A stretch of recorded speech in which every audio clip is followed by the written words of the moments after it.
조 바이든 대통령과 양당 지도부는 2차 백악관 회동을 갖고 이번 주말까지 국가 디폴트를 피하기 위한 합의안을 타결짓기로 했습니다. 미국의 소매 판매가 4월에 0.4% 증가해 2달 연속 감소세에서 플러스로 반등했습니다. 미국민들의 가계부채가 자동차 할부 금융과 신용카드 사용액이 늘어나면서 17조 달러를 넘어섰습니다. 미국민들 4,230만 명이 메모리얼데이 연휴에 50마일 이상 여행에 나설 것으로 예측되고 있습니다. 6월 영주권 문호에서 취업이민과 가족이민이 모든 날짜에서 전면 제자리했습니다. 여러분 안녕하십니까? 워싱턴 뉴스 투데이입니다. 조 바이든 대통령과 케빈 메카시 하원 의장 등 워싱턴의 최고 지도자 5명은 2차 백악관 회동을 갖고 이번 주말까지 국가 디폴트를 피하기 위한 합의안을 타결짓기로 했습니다. 잠재적 합의안으로 내년 대선 이후까지 2년간 쓸 수 있는 국가부채 한도를 올리는 대신 정부 예산에 인상 상한선을 두어 억제시키고 푸드 스탬프 등 복지 혜택을 계속 받으려면 일정 기간 일하도록 의무화하는 방안 등이 포함될 것으로 거론되고 있습니다. 한면태 기자가 보도합니다. 초읽기에 몰린 워싱턴의 최고 지도자들이 결국 불필요한 경제적 대재앙을 초래할 국가 디폴트, 국가 부도만큼은 피해가려는 것으로 보입니다.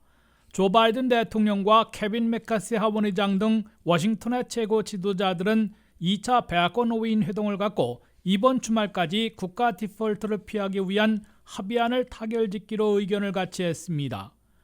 바이든 대통령과 민주당 지도부는 국가 부채 한도 올리기와 예산 삭감을 별도로 처리해야 하지만은 수용 가능한 예산 삭감에는 사전 합의할 수 있다는 다소 유연한 태도를 보이고 있습니다. 케빈 메카시 하원의장을 비롯한 공화당 지도부는 연방 하원에서 통과된 법안에서 몇 가지 핵심 조항들을 놓고 협상할 용의가 있다고 밝히고 이번 주말 안에 합의안을 타결짓자고 강조했습니다. 실무 협상에서 점진적인 진전을 이루고 바이든 대통령과 메카시 하원의장이 협상 용의까지 밝힘에 따라 이번 주말까지 타결할 수 있는 잠재적 합의안이 거론되고 있습니다. 첫째, 국가 부채 한도는 내년 대선 직후까지 2년 동안 쓸 수 있도록 올리고 정부 예산도 2년짜리를 채택할 것으로 보입니다. 이는 바이든 민주당이 얻어내는 성과로 해석되고 있습니다. 대신 메카시 공화당은 정부 예산을 매년 올리는데 상한선을 두어 물가 인상률보다 낮게 늘려 사실상 제한하는 방안에 합의할 것으로 예상되고 있습니다. 연방정부 예산을 매년 1%만 인상하도록 상한선을 두는데 공화당 하원은 10년간, 민주당은 2년간을 주장해와 상한선 비율을 올리거나 기간을 중간선인 5년으로 타결될 가능성이 나오고 있습니다. 둘째, 공화당이 추진해온 국내 에너지 사업에 대한 인허가를 속성으로 해주는 방안을 채택하는 대신에 바이든 핵심 정책인 에너지 전환에 대한 세제 혜택 등은 삭감하지 않을 것으로 예상되고 있습니다. 셋째, 공화당이 추진해온 저소득층 복지 프로그램들인 메디케어나 푸드 스탬프 혜택을 받으려면 주당 20시간 일해야 하는 조건을 의무화하는데 바이든 민주당이 양보할 것으로 보이고 적어도 푸드 스탬프부터 적용하게 될 것으로 예고되고 있습니다. 공화당 안을 시행하면 메디케이드 60만 명, 푸드 스탬프 27만 5천 명을 줄여 정부 예산도 그만큼 절약하게 되는데 복지 축소이기 때문에 민주당 내 진보파들의 거센 반발이 예상되고 있습니다. 넷째, 사용하지 못한 코로나 지원금 700억 달러는 환수한다는 데 의견 접근이 이루어져 있습니다. 워싱턴 정치권에서 이번 주말까지 최종 합의안을 타결하면 연방 하원이 내주, 연방 상원은 늦어도 5월 31일까지 국가 부채 한도부터 올려 국가 디폴트를 피하고 2024 회기년도 연방정부 예산에 대한 협상에 돌입하게 될 것으로 예상되고 있습니다. WKTV 뉴스 한면택입니다. 미국의 소매 판매가 4월에 0.4% 증가해 2달 연속 감소세에서 플러스로 반등했습니다. 미국민들이 매장과 온라인, 식당에서 씀씀이를 늘린 것이어서 불경기를 지연시켜주는 버팀목 역할을 하고 있는 것으로 나타났습니다. 안혜린 기자의 보도입니다. 미국의 불경기 우려가 가셔지지 않고 있는 가운데 적어도 심각한 경기 침체를 막아주거나 지연시켜주는 미국의 소매 판매 결과가 나왔습니다. 미국의 소매 판매는 4월에 0.4% 증가했다고 연방 상무부가 16일 발표했습니다. 미국의 소매 판매는 2월과 3월에 2달 연속으로 0.7%씩 감소했다가 4월에 증가로 반등한 겁니다. 미국의 소매 판매는 1월에 2.8%나 깜짝 급등해 새해 초부터 불경기 우려를 불식시키는 듯 했으나 2월과 3월 2달 연속 마이너스를 기록해 경기 둔화 걱정을 되살린 바 있습니다. 다만 4월의 소매 판매에서는 업종별로 희비가 엇갈렸습니다. 4월의 온라인 판매는 전달보다 가장 많은 1.2% 늘어났습니다. 식당 술집의 판매는 0.6%, 홈 개선 업종에서는 0.5%, 자동차 판매는 0.1% 증가했습니다. 반면 백화점 판매는 가장 많은 1.1%나 감소했습니다. 유가 하락으로 주유소 판매는 0.8%, 가구류는 0.7% 줄어들었습니다. 이어 전자가전제품은 0.5%, 그로서리 스토어는 0.4% 감소했습니다. 미국의 소매 판매가 4월에 반등한 것은 아직 고용시장이 강하게 버티고 있고 임금도 여전히 오르고 있기 때문으로 분석되고 있습니다. 그러나 주택가격의 하락에 고물가, 고금리가 지속되고 있어 반등세가 강하지는 않은 것으로 해석되고 있습니다. 미국 경제에서 소매 판매는 스토어 매장과 온라인, 식당과 술집, 자동차 판매를 종합하고 있습니다. 이에 비해 여행과 주거지 등 서비스 지출은 포함되지 않습니다. 미국 경제의 70%나 차지하고 있는 미국민 소비 지출은 소매 판매와 서비스 지출을 합한 겁니다. 이에 따라 미국민 소비자들이 물건을 많이 사고 서비스 지출을 늘리면 전체 소비 지출이 늘어나 미국 경제의 둔화, 침체, 불경기를 막아주게 됩니다.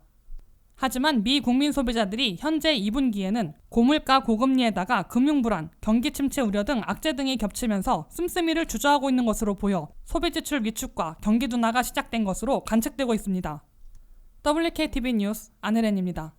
미국민들의 가계부채가 자동차 할부 금융과 신용카드 사용액이 늘어나면서 끝내 17조 달러를 넘어섰습니다. 신용카드 빚이 1년 전보다 1,450억 달러 늘어나며 1조 달러에 육박했고 자동차 할부 금융도 930억 달러 늘어나 1조 5,600억 달러를 기록하고 있습니다.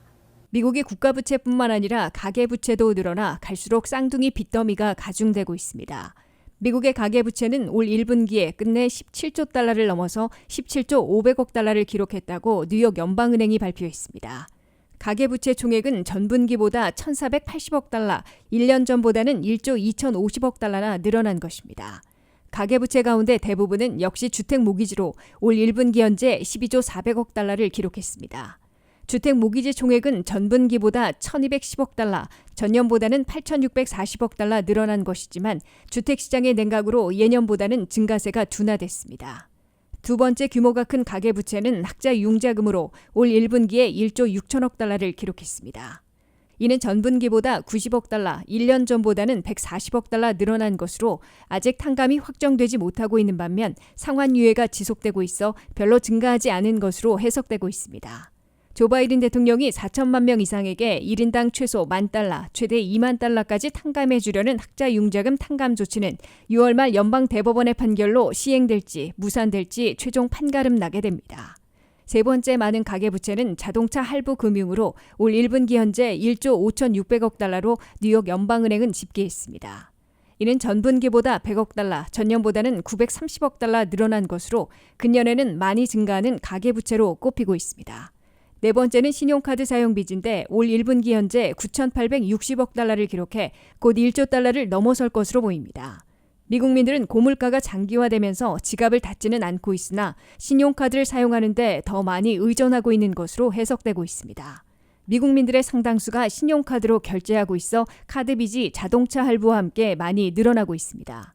그런데 신용카드의 연평균 이자율 APR은 현재 20.99%로 최고치를 기록하고 있어 미국민들의 빚 부담이 갈수록 무거워지고 있습니다.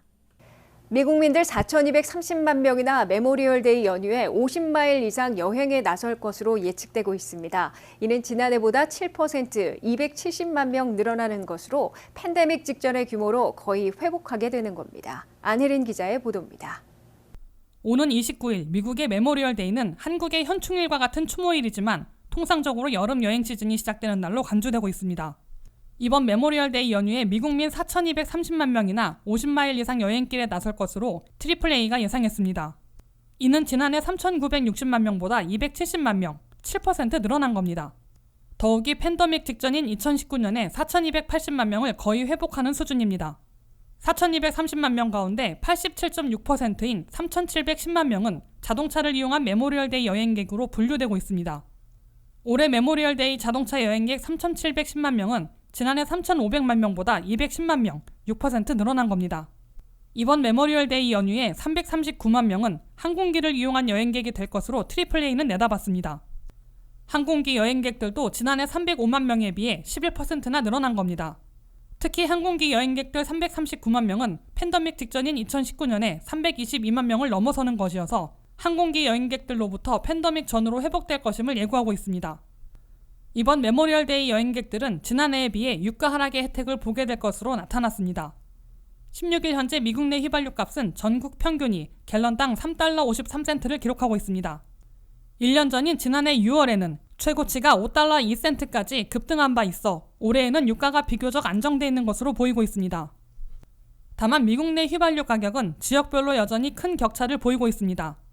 캘리포니아의 휘발유 값은 4달러 80센트나 되고 애리조나는 4달러 66센트, 서부 워싱턴주는 4달러 59센트로 전국 평균 3달러 53센트보다 1달러 이상 비쌉니다.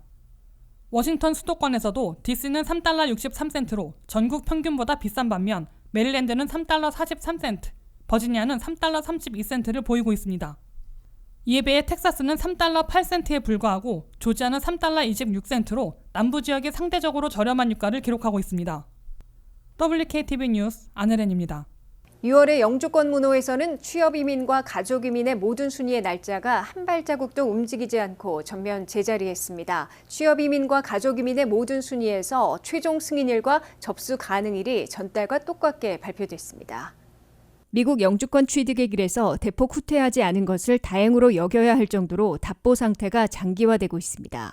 국무부가 발표한 6월 비자 블러틴에 따르면 취업 이민에서 1순위와 5순위를 제외하고는 전달과 똑같은 날짜에서 동결됐습니다. 한인들이 많이 이용하고 있는 취업 이민 3순위 학사학위 이상과 숙련직에는 전달에 새로 설정됐던 최종 승인일의 컷오프 데이트인 2022년 6월 1일이 그대로 나왔습니다.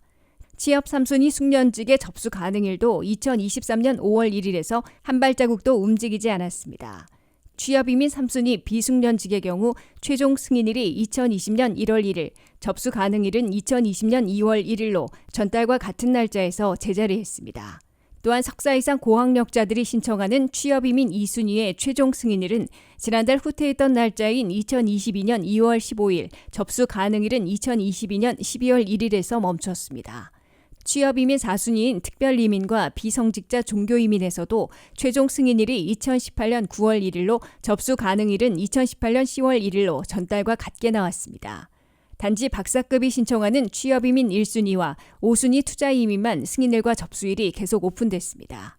6월 영주권 문호에선 가족이민에서도 전달과 똑같은 날짜에서 동결됐습니다. 미시민권자의 21세 이상 성년 미혼 자녀들이 대상인 가족이민 1순위는 최종 승인일이 2014년 12월 15일, 접수일은 2017년 1월 1일에서 멈췄습니다.